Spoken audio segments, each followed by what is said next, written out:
Pencurian sepeda motor terekam kamera pengawas di Masjid An-Nur, Jalan Beringin Raya, Jakabaring, Palembang.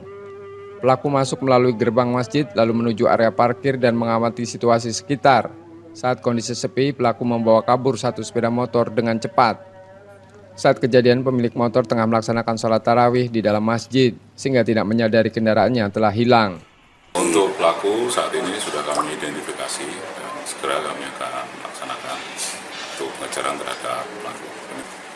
Baik, untuk sekiranya ya ini berkenaan dengan pada saat melaksanakan sholat tarawih atau ibadah di bulan suci Ramadan, untuk kendaraan ya pastikan terparkirnya di tempat yang bisa diawasi dan memang ada petugas jaga. Korban telah melapor ke polisi. Petugas kini mengidentifikasi pelaku dan masih melakukan pengejaran serta mengimbau warga memarkirkan kendaraan di tempat yang mudah diawasi dan menggunakan kunci ganda.